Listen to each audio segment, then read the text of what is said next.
Have you ever clenched your fists so tightly that you forgot how to open them? Or chased after calmness, only to find your heart beating faster? Sometimes the peace we're all searching for is unfound by holding on it, as discovered when we finally, truly let go.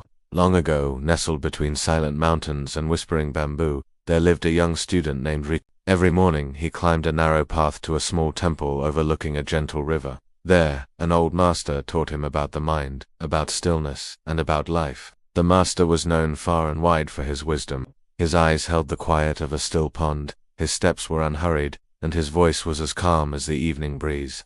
People said that even the birds would quiet down when he spoke. Riku admired him deeply. He wanted to be just like his master, peaceful, wise, and unshakable. But he also wanted to be perfect. Every lesson became a test. Every moment of silence an effort, every breath a struggle for control. When he meditated, he would force himself not to move even an inch. When he breathed, he counted every single inhale and exhale, gripping control so tightly that the very peace he sought slipped right through his fingers. Whenever the master mentioned serenity, Riku would whisper to himself, "I must try harder to be peaceful." The master saw all of this. He watched with gentle eyes, but said nothing. He knew that true understanding can't simply be given. It must bloom from within, like a flower that only opens after the rain has stopped trying so hard to fall. One misty morning, the master found Riku sitting by the riverbank, his face heavy with frustration.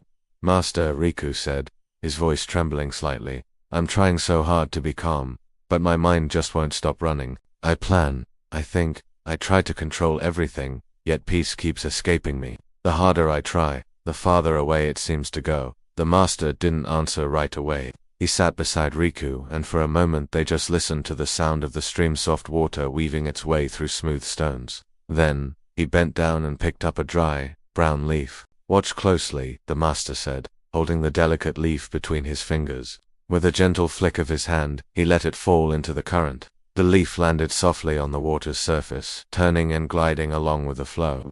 It spun around in small eddies and brushed against stones, but it never fought back. It simply floated, carried wherever the river wished to take it. "Do you see the leaf?" the master asked. "Yes," Riku replied quietly. "It's just floating." "Exactly," the master said. "It doesn't resist, it doesn't try to steer itself, and yet, it travels farther than anything that fights the flow." Riku frowned, still confused. "But master," he said, "if I stop trying, won't I lose control? Won't I become weak?" The master smiled gently. He picked up another leaf, and this time, pressed it tightly under the water with his palm. "Look," he said. "This leaf resists the current, it fights to stay still, and now, it sinks." He released his hand, and the leaf immediately bobbed back to the surface, dancing freely on the water once again. "To surrender," said the master, "is not to give up. It is to trust the river, the moment, and life itself. The current knows the way far better than we ever could." The old man turned his gaze to the flowing stream and continued. "When the wind blows, the stiffest trees break, but the soft grass bends and survives. When the river flows, the stubborn rock stays stuck and dry, but the leaf travels to new places. Peace comes not from pushing against life, but from flowing with it." Riku said nothing. He just watched the floating leaf drift farther and farther downstream until it was just a tiny speck disappearing into the horizon. And in that moment, something deep within him began to soften. He closed his eyes and took a deep breath. But this time, he didn't count. He didn't force it. He simply breathed. He felt the air enter his chest like cool water flowing through dry earth. His shoulders, which had been tense for so long, finally eased. His heart quieted. When he opened his eyes again, the world seemed brand new. The sky stretched bluer than before. The trees glowed a vibrant green, and the water sparkled like a field of diamonds. Even the sounds of the birds and the wind felt like a perfect harmony. He smiled, a real, genuine smile, for the first time in weeks. I think I understand now," he said. The master nodded, his own serene smile reflecting Riku's. "Then go," he said softly. "Live like the leaf. Let go and flow." Years passed, and Riku's life changed in ways both simple and profound. He no longer forced himself to be perfect. He worked hard, but he no longer rushed. He made plans for his days, but he trusted that some things would unfold on their own, in their own time. And when storms came, when people disappointed him, when life seemed unfair, he would walk to the river, breathe deeply, and whisper to himself, "Flow like the leaf." And just like that, peace would return. Not because he had captured it, but because he had finally stopped chasing it.